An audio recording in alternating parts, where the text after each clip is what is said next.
compartilhando o Evangelho em dois locais diferentes. A gente gostaria de pedir para que todos se lembrassem de estar intercedendo, orando então pela Juliana e toda a equipe que está envolvida. Eles vão estar num asilo, numa casa de idosos, e depois eles vão estar no Shopping Paineiras, lá em Jundiaí, tá bom? Então vamos lembrar de interceder por eles. Vai ser uma tarde cheia de atividades para eles. Você já parou para... Chegamos em dezembro, né? Você já parou para refletir um pouco sobre o seu ano de 2018? A nossa cultura, a cultura brasileira, ela não é uma cultura muito boa em se fazer isso. Nós somos muito levados a experimentar a nossa vida no momento que a gente está vivendo. O brasileiro não é muito de ter a disciplina de sentar e planejar o seu futuro, tá? de programar o seu futuro, analisar o seu futuro. O brasileiro, ele tem a fama de viver sobre aquela máxima da música do Zeca Pagodinho, né? Deixa a vida me levar, a vida leva eu. A gente tem mais essa dinâmica assim. Só que a consequência disso é que muitas vezes entra ano e sai ano, e nós continuamos repetindo às vezes as mesmas coisas e muitas vezes os mesmos erros. Ou a gente deixa de viver e de desfrutar de sonhos, de experiências que Deus tem para compartilhar com a gente, e que a gente muitas vezes não experimenta porque a gente não para planejar, a gente não para olhar o futuro. Essa não é uma dinâmica do Evangelho, ok? O Evangelho, ele não nos convida a viver uma vida assim. O Evangelho nos convida a viver uma vida onde a gente deve parar, observar, analisar, ponderar como a gente tem vivido. Essa é a proposta do discipulado cristão. O Salmo 90, verso 12, escrito por Moisés, muito tempo atrás, já diz isso. Moisés, nesse salmo, num momento, ele diz: ensina-nos, falando com Deus, ele diz: ensina-nos a contar os nossos dias, para que o nosso coração alcance sabedoria. Ensine a contar os nossos dias, para que o nosso coração alcance sabedoria. Esse contar aqui, como eu falei no início do nosso encontro, não é um contar cronológico, é uma análise, ok? Ensina-nos a avaliar os nossos dias, a analisar os nossos dias, a ver o que nós vivenciamos, para que a gente possa alcançar sabedoria. Por isso a gente precisa, de tempos em tempos, parar e olhar para trás, a fim de possamos realizar, elaborar o que a gente pode chamar de um relatório de vida, ok? Que serve para nos apresentar os resultados de como tem sido a nossa vida, como tem sido a nossa caminhada, o que foi bom, o que precisa ser melhorado, o que a gente deve deixar de lado. O fim do ano é um momento propício, um momento bom para a gente fazer isso. Não que a gente deva fazer isso apenas no final do ano, ok? Mas no final do ano é um momento bom, um momento propício para a gente fazer isso. Foi o próprio Deus que inventou esse negócio, tá certo? Ele na criação colocou no quarto dia o sol, ele criou o sol, criou a lua, e ele disse que eles estavam ali para marcar tempos e épocas, ok? Então o próprio Deus sabia que nós precisávamos ter inícios e fins, ok? Fins não no sentido de fim, de términos, mas no sentido de recomeços, tá certo? Então é muito bom a gente começar a pensar, se você ainda não fez isso, a começar a pensar num relatório final de 2018. E nós queremos convidar você a fazer isso, começando por um relatório acerca do nosso ano com Deus. Se você fosse analisar e elaborar um relatório de 2018, no que diz respeito ao seu relacionamento com Deus, como ele seria? Essa é uma pergunta que pode ter várias respostas diferentes, ok? Várias implicações diferentes. Por exemplo, a resposta para essa questão pode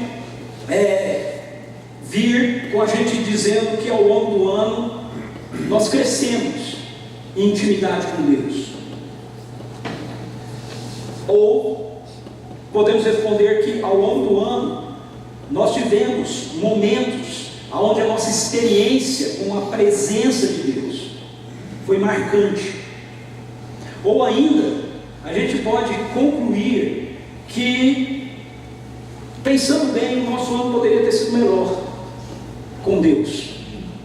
Poderíamos ter experimentado mais da presença dele, poderíamos ter ido mais fundo no coração dele, crescido mais ainda na nossa intimidade com ele.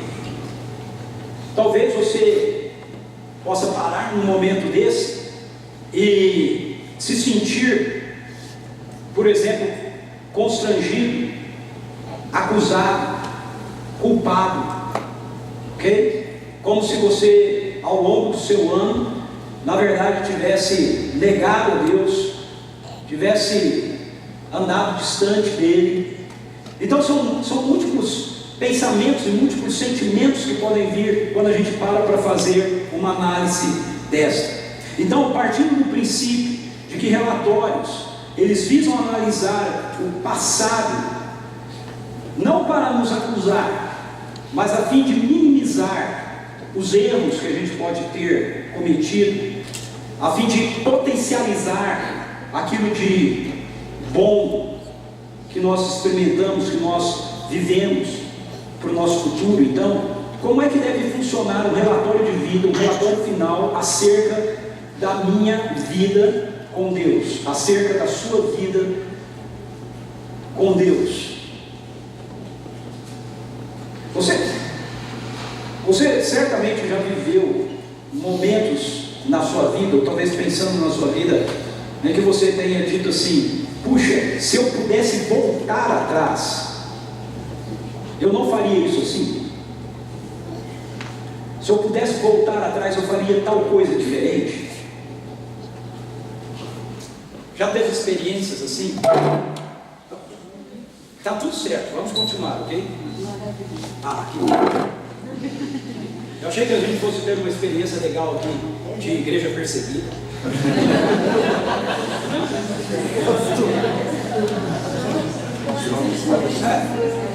Ok. Veja, quando a gente diz isso, se eu pudesse eu voltaria e eu faria tal coisa diferente, essa é uma expressão de avaliação.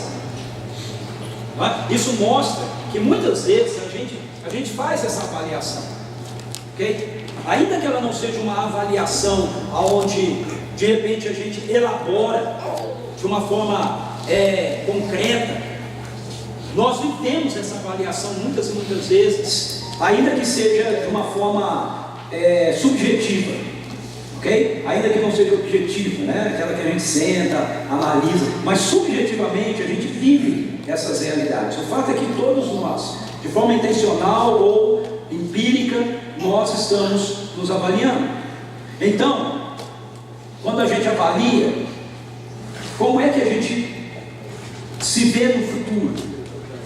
Analisando o seu ano de 2018 com relação à sua vida com Deus, a partir das conclusões que você chegar, o mais importante que você deve fazer nisso não é ficar preso no seu passado, ok? Mas é olhar como pode ser o seu futuro. Isso é muito importante, porque as Escrituras nos dizem que nós temos um inimigo, e a especialidade dele é nos acusar. Então, todas as vezes que a gente vai fazer uma avaliação como essa, principalmente em relação à nossa vida com Deus, não tenha dúvida de que o acusador vai vir contra você, e ele vai começar a querer fazer você se sentir culpado em relação ao que você não viveu, ok? Ou o que você poderia viver. Agora, você tem que entender o que Deus quer quando a gente faz esse tipo de avaliação em relação a Ele, é que nós submetamos o nosso relatório de vida a Ele, que a gente entregue a nossa vida a Ele.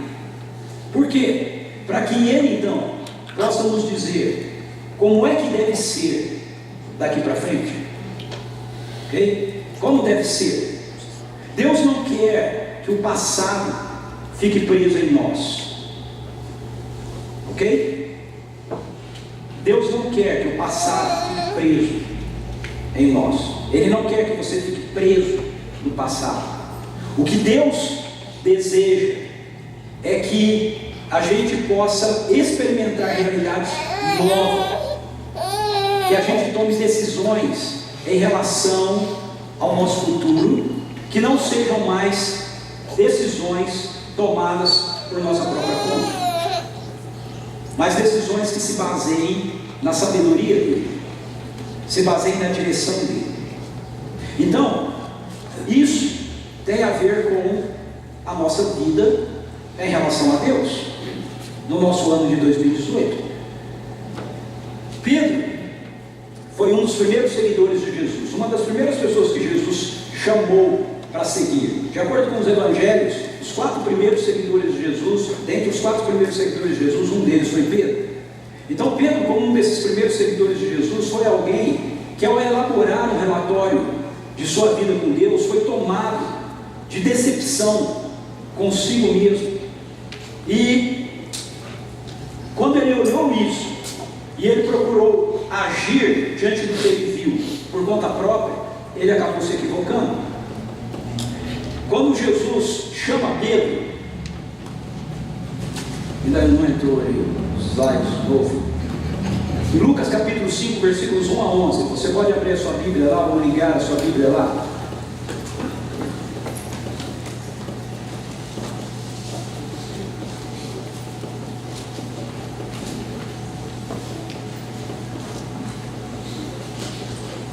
Lucas capítulo 5, versículos 1 a 11, nós encontramos o chamado de Jesus, uma das versões do Evangelho para o chamado de Jesus a Pedro. O texto diz assim: certo dia Jesus estava perto do lago de Genezaré e uma multidão o comprimia de todos os lados para ouvir a palavra de Deus. Viu à beira do lago 2 barcos deixados ali pelos pescadores que estavam lavando as suas redes. Entrou num dos barcos, o que pertencia a Simão, e pediu-lhe que o afastasse um pouco da praia. Então sentou-se e do barco ensinava o povo. Tendo acabado de falar, disse a Simão: vá para onde as águas são mais fundas, e a todos lancem as redes para a pesca. Simão respondeu: mestre, esforçamos-nos a noite inteira e não pegamos nada. Mas porque és tu quem está dizendo isso, vou lançar as redes. Quando fizeram, pegaram tal quantidade de peixes que as redes começaram a rasgar-se. Então fizeram sinais a seus companheiros do outro barco para que viessem ajudá-lo. E eles vieram e encheram ambos os barcos, a ponto de quase começarem a afundar. Quando Simão Pedro viu isso, prostrou-se aos pés de Jesus e disse: afasta-te de mim, Senhor, porque sou um homem pecador. Pois ele e todos os seus companheiros estavam perplexos com a pesca que haviam feito, como também Tiago e João, os filhos de Zebedeu, sócios de Simão. Então Jesus disse a Simão: não tenha medo, de agora em diante você será pescador de homens. Eles então arrastaram seus barcos para a praia e deixaram tudo e o seguiram. O que está acontecendo aqui?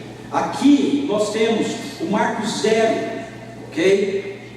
Da vida de Pedro com Jesus. Aqui você tem o início de tudo.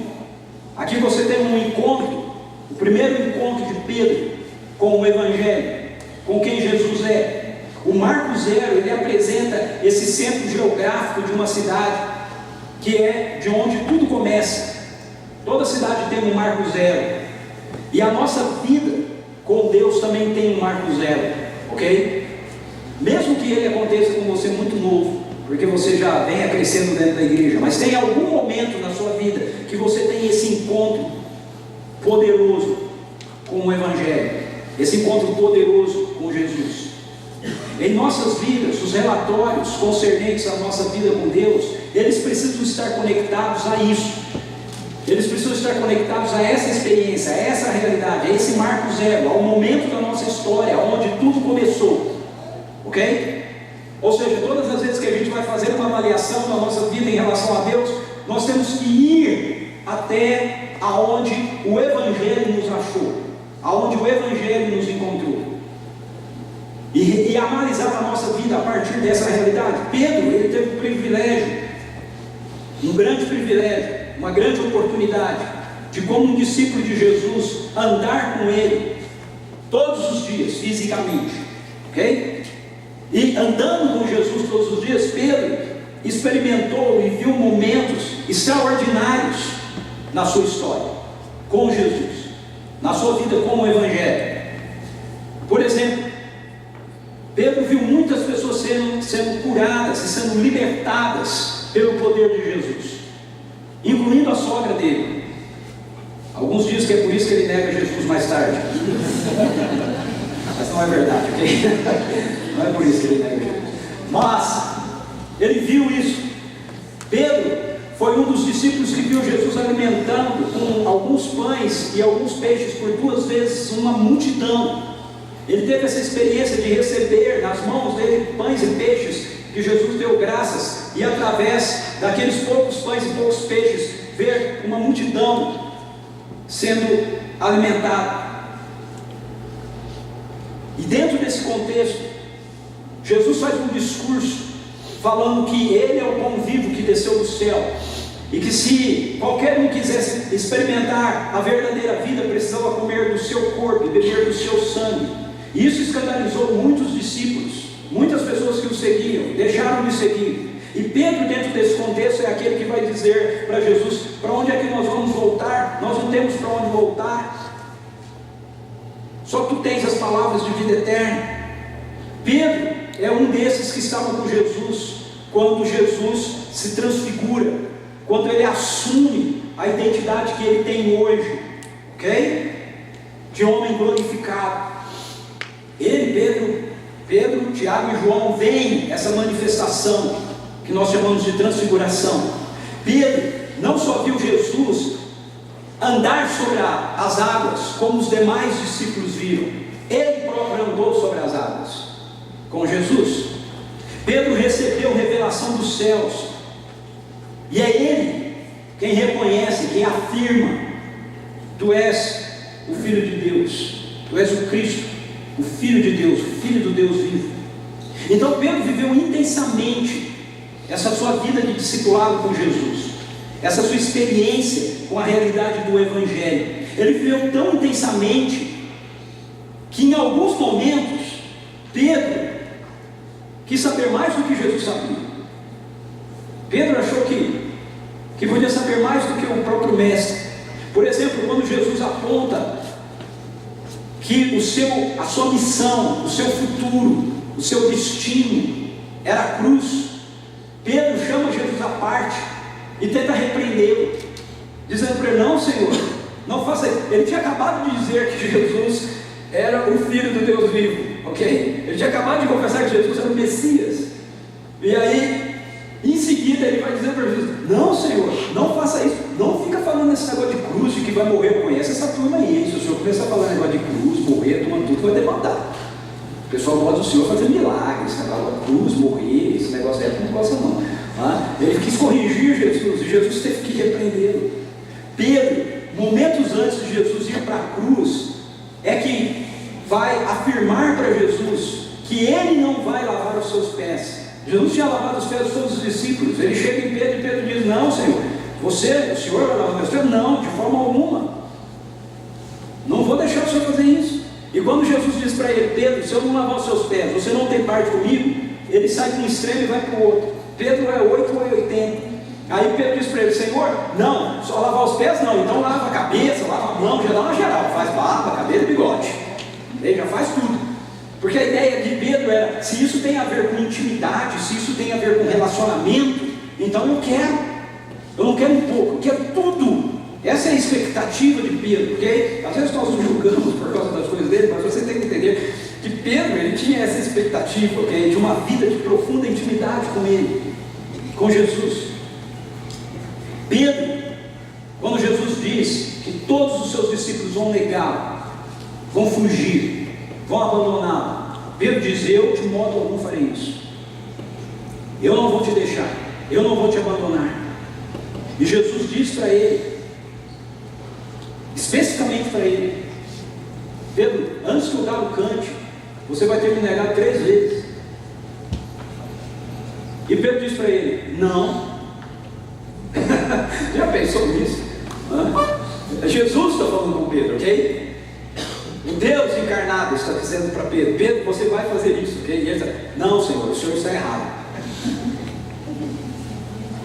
Você vive assim? A gente ri de Pedro, mas quantas vezes a gente faz isso? Quantas vezes a gente lê as Escrituras, quantas vezes a gente vê aquilo que as Escrituras afirmam para nós, Deus está afirmando para nós, quantas vezes o Espírito Santo está afirmando coisas para nós, e a gente diz: não, isso não é assim. Você tem uma experiência com o Evangelho, e Jesus está dizendo para você: você é meu filho amado, você é minha filha amada, e você diz: não, eu sou um miserável pecador. E Deus diz: não, eu te alcancei, eu te lavei, você é meu filho amado, você é minha filha amada. Não, Senhor, não, o Senhor está errado. Eu sou uma ameba cósmica.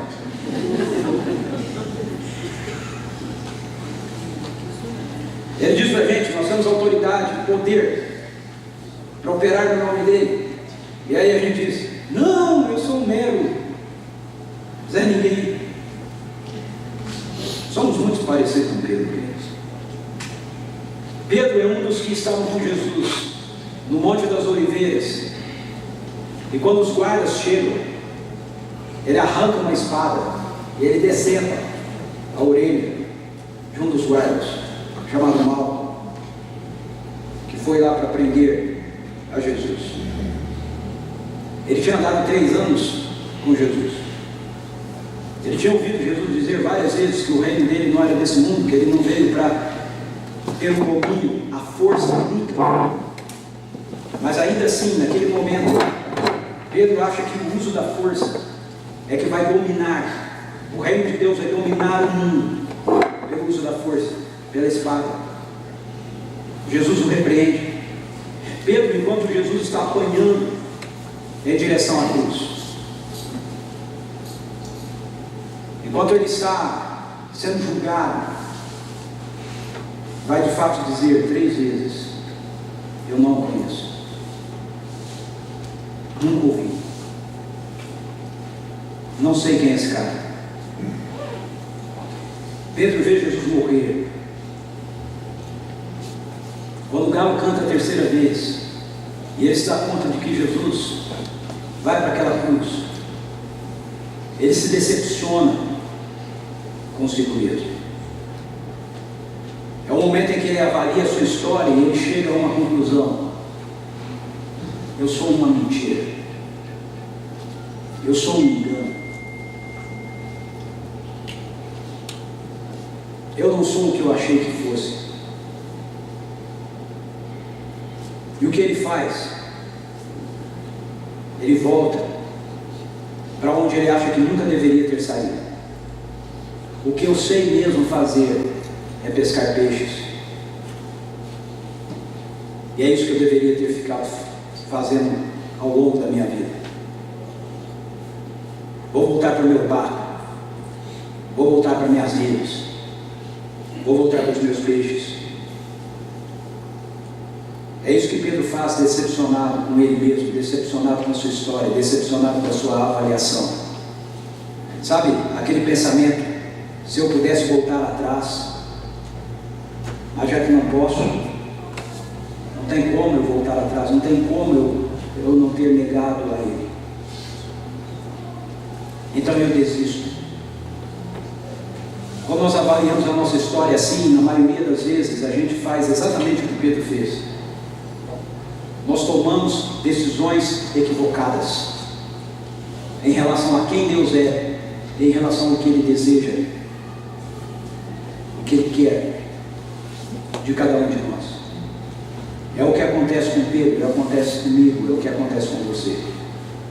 Mas a história não termina aí. Jesus morre, Jesus ressuscita, e depois que Ele ressuscita, Ele volta a se encontrar com seus discípulos, e Ele tem 3 encontros com eles, e no 3º encontro nós temos a narrativa em João capítulo 21, versos 1 a 6, a gente lê assim: depois disso, Jesus apareceu novamente aos seus discípulos à margem do mar de Tiberíades. Foi assim: estavam juntos Simão Pedro, Tomé, chamado Dídimo, Natanael, de Caná da Galileia, os filhos de Zebedeu e 2 outros discípulos. Vou pescar, disse-lhe Simão Pedro. E eles disseram: nós vamos com você. Eu acho isso muito interessante, Porque um líder é um líder, seja qual for a circunstância, ok? E Pedro era um líder. E um líder sempre influencia, seja para o bem ou seja para o mal. Pedro não estava querendo que ninguém fosse com ele, ok? Não era essa a intenção dele. Ele queria simplesmente voltar, tentar esquecer, voltar para a realidade. Isso tinha a ver com a vida dele. Mas Pedro tem esse poder de influência sobre aqueles que andam com ele, e eles resolvem ir com Pedro. Eles foram, entraram no barco, mas aquela noite não pegaram nada. Muito parecido, né? Com Lucas 5. Eles tinham pescado a noite toda. Quando Jesus se encontra com eles pela primeira vez, eles não haviam pego nada. Ao amanhecer, Jesus estava na praia, mas os discípulos não o reconheceram. Ele lhes perguntou: filhos, vocês têm algo para comer? Não responderam eles. Ele disse: lancem a rede do lado direito do barco e vocês encontrarão. Eles a lançaram e não conseguiram recolher a rede. Tal era a quantidade de peixes. Veja o que está acontecendo aqui. Se você prestou atenção na leitura de Lucas 5, você vai ver aqui que parece que é um déjà vu, né? Um déjà vu que está acontecendo aqui para Pedro, né? Ei, parece que eu já passei por isso, parece que eu já vivi isso. Isso que está acontecendo aqui. Jesus, ele está simplesmente trazendo Pedro de volta para o marco zero da sua história. Jesus já tinha se encontrado, essa é a terceira vez que Jesus tinha se encontrado com eles. Não é uma questão de Pedro não saber que Jesus estava vivo. Não é uma questão de Pedro não saber que ele tinha morrido e ressuscitado.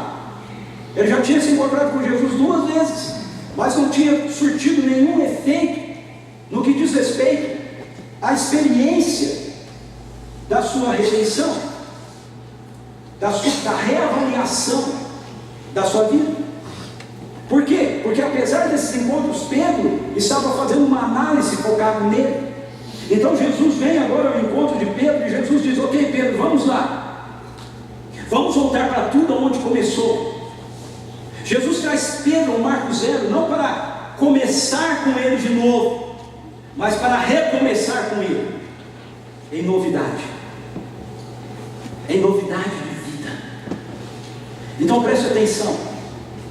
Jesus nos traz ao marco zero da nossa história com ele, não para que a gente recomece e tente de novo, ok? Jesus nos traz de volta ao marco zero da nossa história com ele, para realinhar as nossas vidas, não para começar de novo, mas para que eu e você possamos começar em novidade, continuar a partir dali em novidade.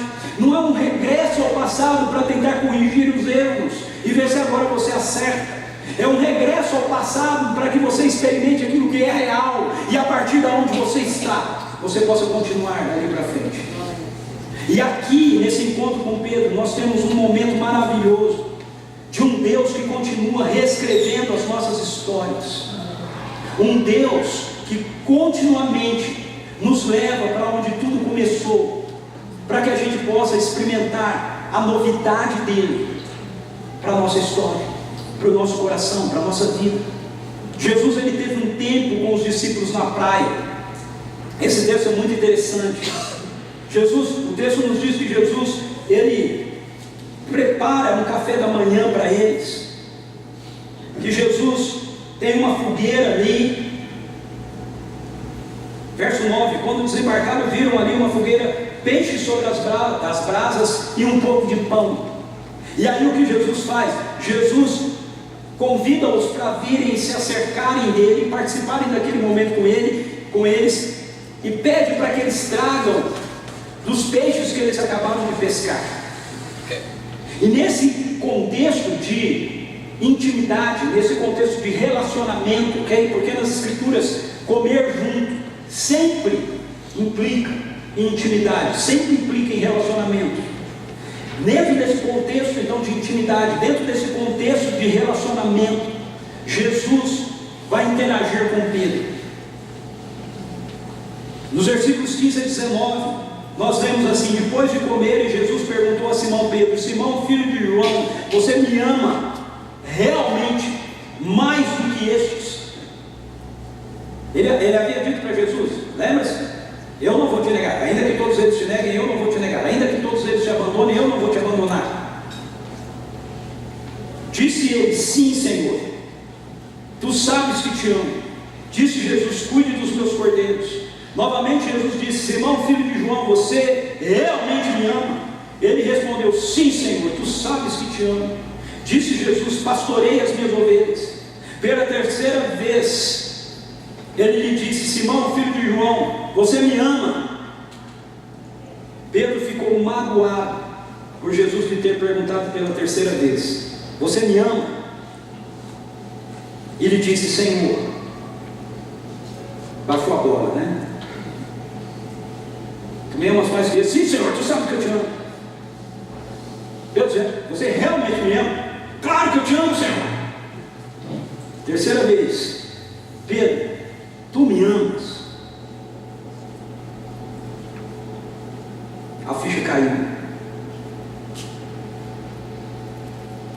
Ele desce do patamar da sua arrogância. Ele se dá conta de que a coisa não está baseada na sua força, no seu esforço. E o texto diz que ele responde, Senhor, tu sabes todas as coisas. E sabes que eu te amo. Disse-lhe Jesus, cuide das minhas ovelhas. Digo-lhe a verdade, quando você era mais jovem, vestia-se e ia para onde queria, mas quando for velho, estenderá as mãos e outra pessoa o vestirá e o levará para onde você não deseja ir. Jesus disse isso para indicar o tipo de morte com o qual Pedro iria glorificar a Deus. Então lhe disse as mesmas palavras que ele ouviu em Lucas 15: siga-me,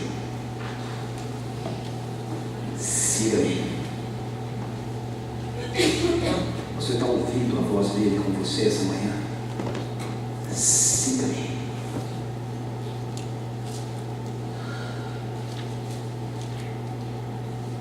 Quando a gente faz a leitura desse texto, parece que está acontecendo o seguinte: parece que Jesus está insistindo com Pedro acerca do amor que Pedro tem por ele, que Pedro tem por Jesus, ao ponto de parecer que Pedro, ele acaba ficando magoado, ficando bravo com Jesus por causa da insistência de Jesus. Não é essa a sensação que dá? Pedro, você me ama mais que esses? Eu amo, Senhor. Mas você ama mesmo? Eu amo, Senhor. Pedro, ama mesmo? Essa é a sensação, não é? Sabe quando a gente faz uma pergunta para alguém, não é? Mas isso é assim? A pessoa fala, é assim. Você fala, mas é assim mesmo? A pessoa fala, é assim mesmo. Aí você pergunta de novo, mas tem certeza? Pô, meu, qual que é? Você não está acreditando em mim? Estou te dizendo que é. Mas veja, não é bem isso que está acontecendo aqui, ok? Quando a gente volta os olhos para o original, a gente vai perceber que existe na verdade um jogo de palavras que está acontecendo nesse texto. Na nossa versão tudo é traduzido por amor, porque as palavras do grego, todas elas significam realmente amor, mas elas falam de qualidades de amor diferentes. Jesus pergunta para Pedro, as duas primeiras vezes, usando o verbo amar na língua grega, chamado agapau, ok? Agapau é a palavra que a gente traduz por ágape, que significa amor, mas esse amor é um amor de qualidade exclusivamente de Deus, exclusivamente divino. É um amor que independe por completo de uma retribuição, de um retorno, ok? De você amar e a outra pessoa ter que responder também com amor para você. De você amar porque a pessoa vai de alguma forma retribuir o seu amor por ela. Então o que Jesus está perguntando para Pedro é: Pedro, você me ama?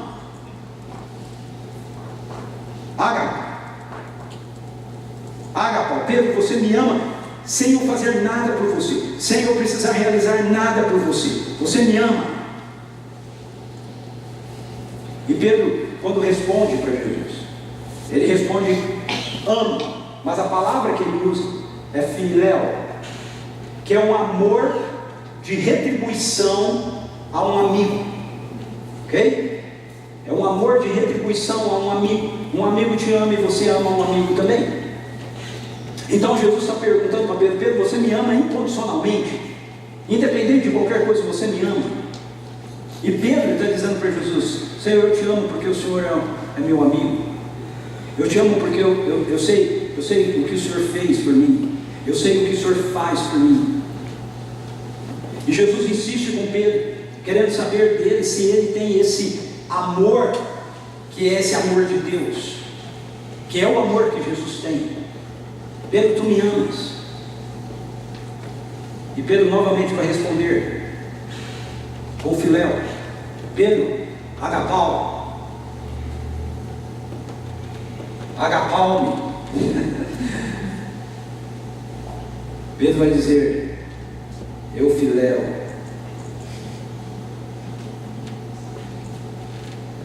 Então, a terceira vez que Jesus pergunta, Jesus traz o amor dele ao nível do amor de Pedro.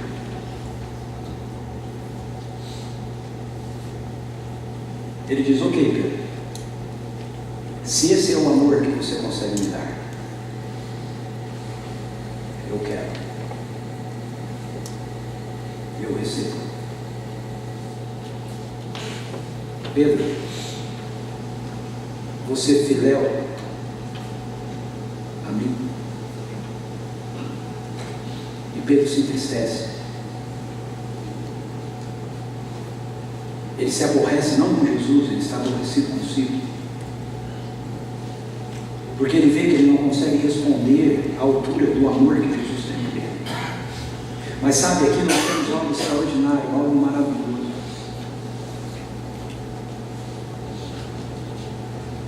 Aqui nós temos essa expressão e essa dimensão desse Deus que se diminui, desse Deus que se torna pequeno, desse Deus que pega a eternidade que Ele é e confina ao finito. O Deus que é vida, que se confina à realidade da morte. É o mesmo Deus que volta a mim e a você exatamente no ponto que a gente está, e que aceita começar a andar comigo e com você exatamente aonde a gente se encontra,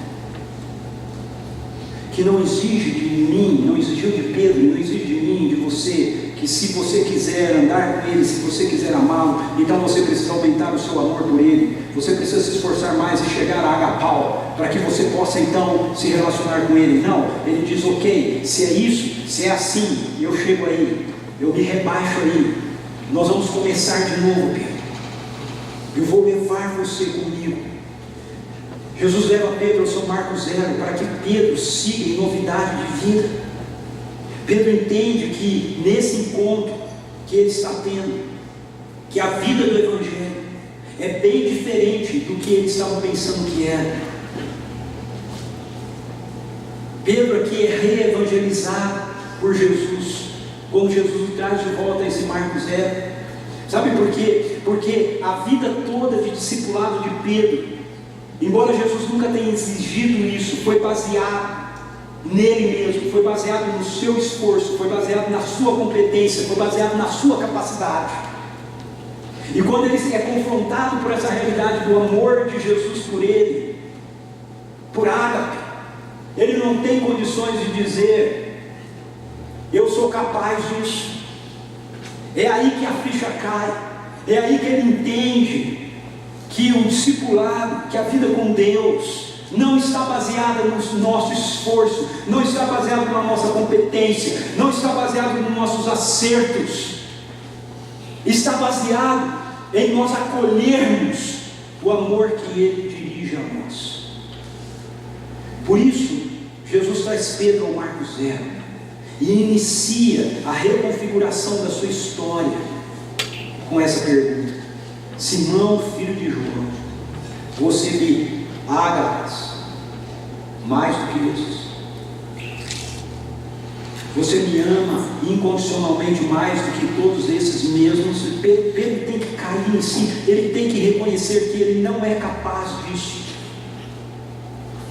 Pedro, você me ama de forma perfeita. Pedro precisa se dar conta que ele não é capaz. Ágape é o amor de Deus. Ágape é o amor sacrificial. Ágape é o amor que coloca Jesus naquela cruz. Ágape é esse amor que se doa, independentemente de nós respondermos a Ele ou não. É incondicional, não está dependente de uma resposta positiva. É por isso que um dos pontos da teologia que eu não concordo, que eu não consigo assimilar ou aceitar, é essa ideia de que Deus morreu apenas por aqueles que queriam crer nele. Se é assim, então o amor de Deus é um amor condicional. Ele vai ser dado apenas por aqueles que vão ser capazes de responder a Ele. Mas o amor de Deus é um amor incondicional. Ele é dado pela humanidade, independentemente da humanidade responder a Ele ou não. Ainda que ninguém respondesse, ainda que ninguém acolhesse, Ele continuaria vivendo, Ele continuaria nascendo, Ele continuaria indo para uma cruz, Ele continuaria morrendo e Ele continuaria ressuscitando no terceiro dia. Porque a relação dele não está baseada na sua resposta, está baseada nele.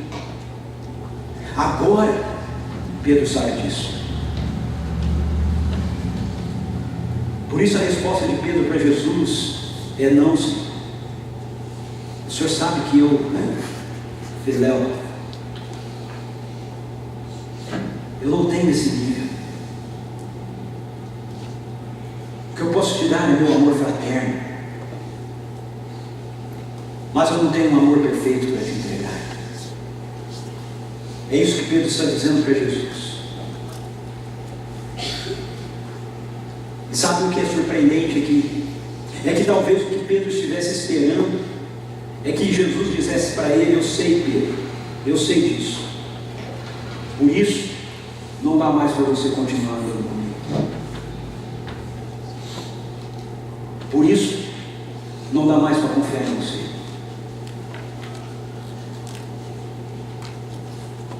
É assim que a nossa sociedade responde às decepções, não é?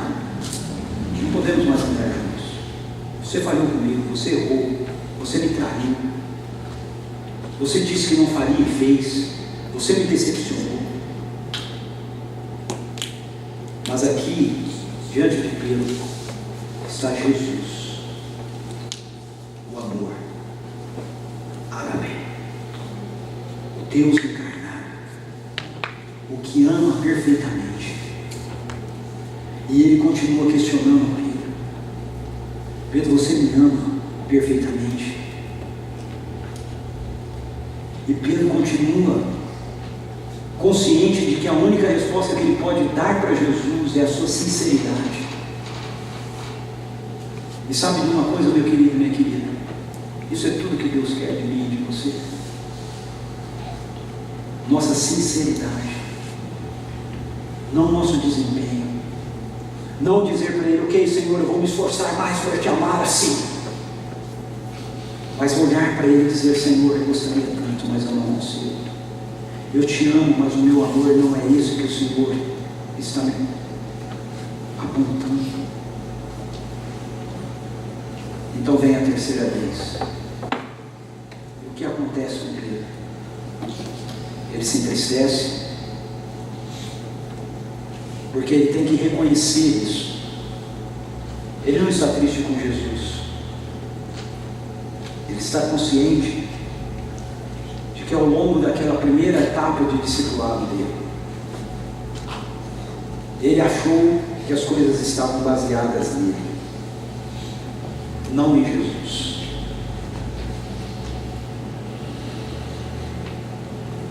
E ele vai responder: o Senhor sabe todas as coisas, o Senhor sabe que esse é meu amor pelo Senhor.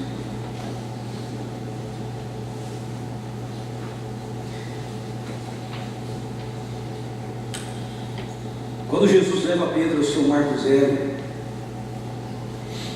Ele o leva para fazer Pedro seguir a sua história de outra forma. Ele não leva para condenar Pedro, para julgá-lo. Ele o leva para dizer: Pedro, a história continua.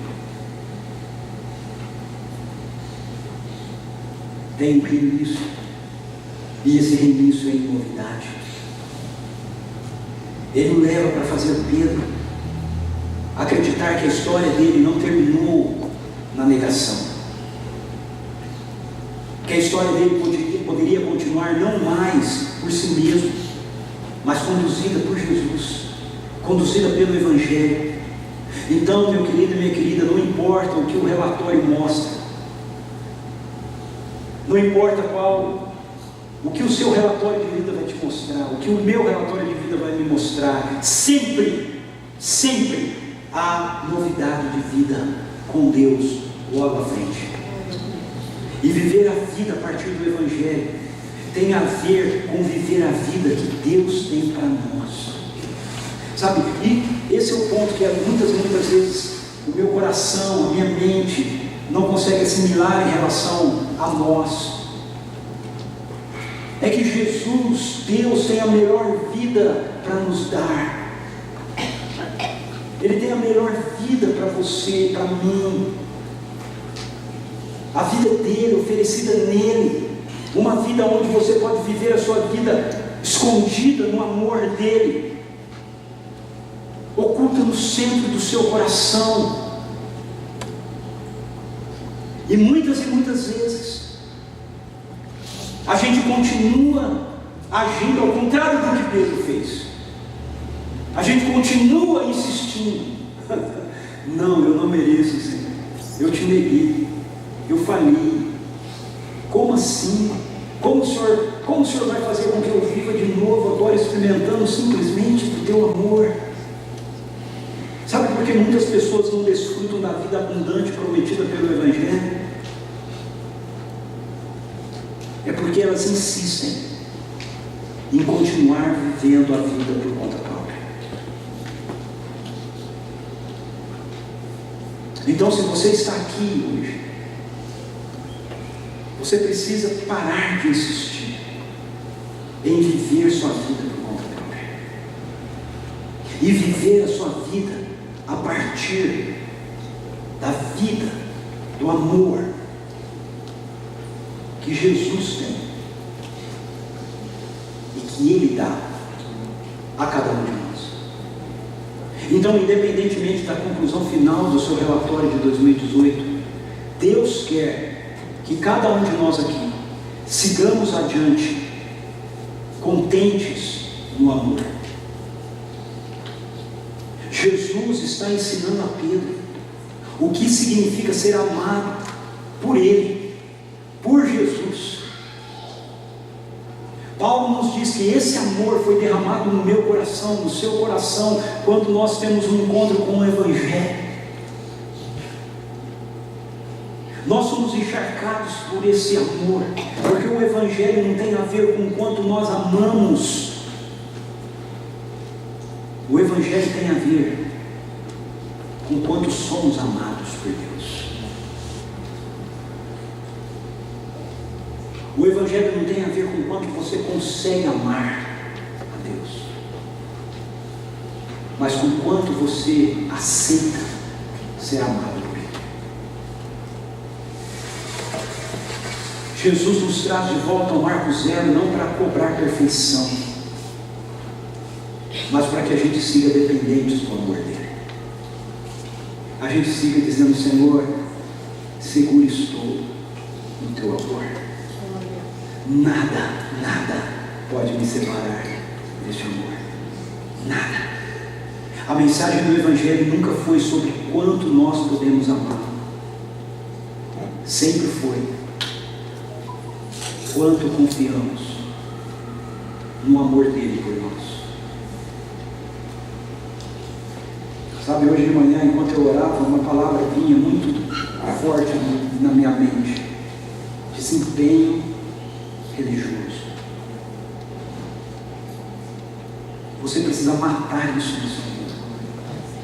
Deus não quer o seu desempenho religioso. Deus quer que você seja dependente do amor dele. Dependente do amor dele. Sabe, diante do seu relatório de vida, Deus não quer que você olhe e diga assim: eu precisava ter lido mais a Bíblia, eu precisava ter orado mais, eu precisava ter feito mais isso, mais aquilo. Não, Ele quer que você olhe e diga assim: nossa, eu preciso receber mais e confiar mais no amor dele. Porque é esse amor que faz você ter prazer na presença dele. É esse amor que faz com que esse livro não seja chato, ele seja delicioso, ele seja maravilhoso. É esse amor que faz com que você perca a fome da comida física e faça você querer ficar na presença dele. Não é a obrigação da religião, mas é o deleite do amor. Essa realidade do amor, essa decisão, vai fazer com que a gente seja quebrantado por esse amor. A postura de tristeza de Pedro nesse texto, diante da terceira pergunta, não reflete decepção, reflete quebrantamento. Não reflete remorso, reflete quebrantamento. A tristeza que é produzida pelo Espírito Santo de Deus em nós sempre gera quebrantamento, sempre faz com que a gente pegue o vaso e a gente quebre. A gente pega a nossa vida e a gente quebre. Por quê? Porque ele se viu tomado de constrangimento diante do amor de Jesus por ele. Paulo diz: o amor de Deus nos constrange. Pedro se sente constrangido por mais uma vez ter sido achado. Isso não é maravilhoso? Lucas 5 diz que Jesus achou 2 barcos. Um deles era de Pedro.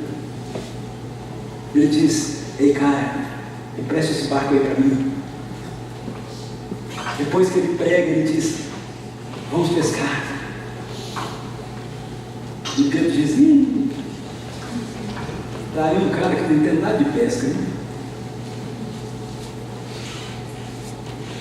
Mestre, sob tua palavra lançarei a rede. Pedro está sendo cortês com Jesus. Essa palavra de Pedro não tem nada a ver com fé, né? O que ele está dizendo para Jesus é: Rabino, já que é o Senhor que está pedindo, né, eu vou lançar a rede. A gente não pode ser descortês com o Rabino. Por isso que ele se surpreende quando a rede vem cheia de peixe.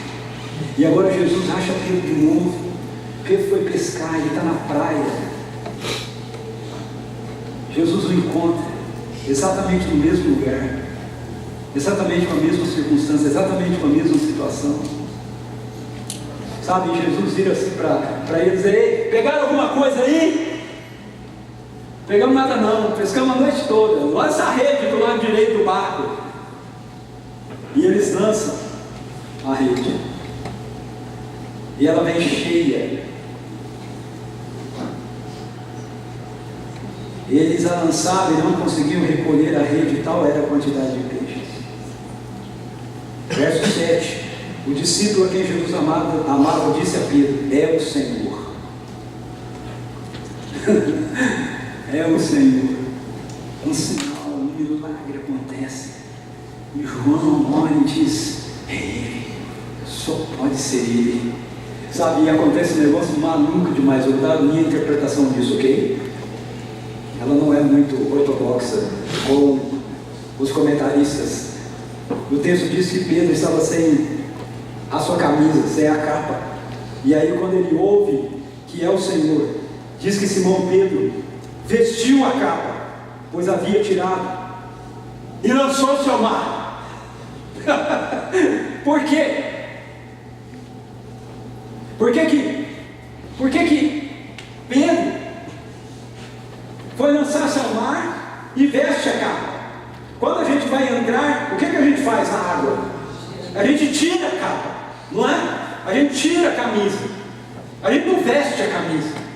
Sabe por quê? Na minha opinião, Pedro fez isso Porque Pedro não estava pensando em ir nadando, ele estava pensando em ir andando sobre as águas ao encontro de Jesus. Ele diz: é ele, botou a capa, irmão, vamos lá. E deve ir nadando, vai ser ele. Eu vou correndo sobre as águas ao encontro dele. Jesus tem esse efeito. Quando o quebrantamento de Jesus nos alcança, a gente não corre para longe dele, a gente quer correr para perto dele, a gente quer correr para ele, a gente quer correr e se lançar nos braços dele. Então, se ao longo de seu ano você identificar que houve qualquer falha, qualquer erro, qualquer pecado, na sua reavaliação, na sua avaliação, isso não é para você olhar para isso e ser constrangido e correr para longe de Deus, é para você olhar para essa realidade e dizer: uau, Jesus está ali, Ele está na praia, eu vou correndo para Ele, eu vou correndo para Ele. Essas decisões para seguir adiante a partir do relatório de 2018 devem gerar em nós também uma postura de sermos missionais em amor. Jesus, na conversa com Pedro, aponta isso para ele 3 vezes. Ele diz: Pedro, você me ama? Pedro diz: não com esse amor todo aí, mas eu amo. Ele falou: é? Então apacente meu rebanho, mostre o seu amor por mim amando as pessoas, mostre o seu amor por mim cuidando delas. Por 3 vezes Jesus diz isso. O chamado missional de Jesus, ele é integral. Ele nos chama para levar da sua vida a um mundo quebrado, a ovelhas perdidas que estão desgarradas, que não voltaram ainda para a casa do Pai. E Ele nos chama para cuidarmos uns dos outros, para apacentarmos uns aos outros. Jesus nos chama a amarmos uns aos outros. Isso é parte inegociável da missão. 1 João capítulo 2, volta aí para mim. 1 João capítulo 2, vou pegar aqui e apertei. Versos 9 a 11 diz assim: quem afirma estar na luz, mas odeia seu irmão, continua nas trevas. Quem ama seu irmão permanece na luz, e nele não há causa de tropeço. Mas quem odeia seu irmão está nas trevas, e anda nas trevas, não sabe para onde vai, porque as trevas o cegaram. João nos diz que se nós amamos a Deus, nós afirmamos que amamos a Deus a quem não vemos, mas não amamos ao nosso irmão a quem vemos, nós somos mentirosos. Sabe por quê? Porque quando nós somos tomados por esse amor de Jesus, Ele sempre transborda de nós. Ele sempre transborda de nós. Ele sempre nos impulsiona à missão. Essa manhã, diante dessa mesa, Jesus está nos trazendo de volta ao marco zero. Ele não está fazendo isso para apontar o dedo para você, mostrar suas falhas, os seus erros e cobrar perfeição. Mas Ele está fazendo isso para que eu e você tenhamos consciência de que nós dependemos dEle. O seu relatório pode apontar muitas coisas. O que importa é seguir em novidade, seguir sendo amado, seguir sendo quebrantado, seguir participando do amor dele pelo mundo. Então faça desse relatório de 2018 mais um momento onde Jesus está encontrando você. Ele não nos traz onde tudo começou para nos julgar, mas para que a gente entenda que nós dependemos dele. Nós precisamos dele. Vamos orar.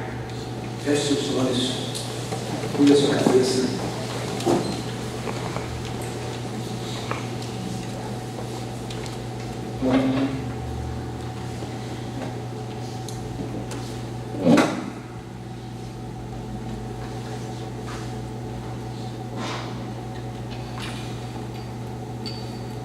Ouça o Espírito Santo dizendo: é Jesus, é o Senhor. Não corra dele. Não importa como foi o seu ano, não corra dele. Corra para ele. Se o seu ano foi maravilhoso com ele, corra. Vá para mais profundo nele. Se foi um ano cheio de altos e baixos, não faz mal. Vá para ele, corra para ele. Nada nos separará desse imenso amor.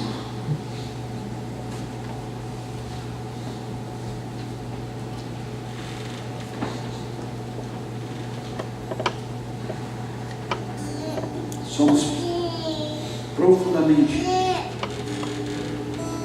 valiosos para Ele, a ponto de Ele dar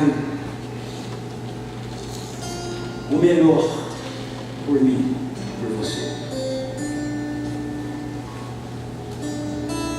Um amor perfeito, incapaz de ser imitado, mas completamente possível de ser experimentado. Convido você essa manhã a romper com o seu desempenho religioso,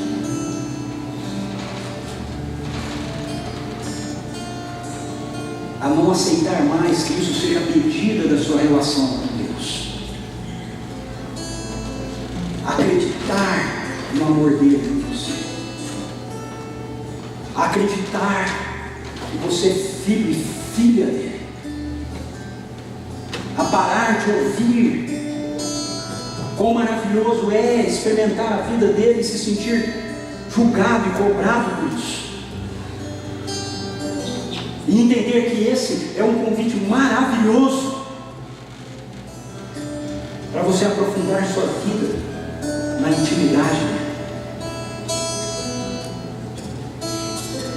Mais Espírito Santo, inunde-nos com esse amor agora, Espírito Santo de Deus.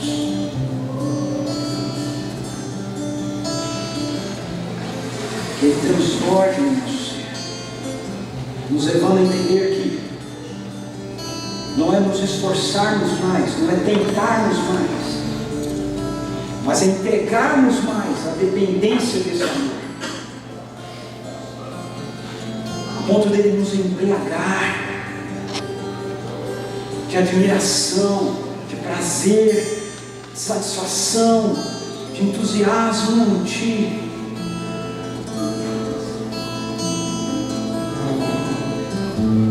Nos levando a correr para Ti.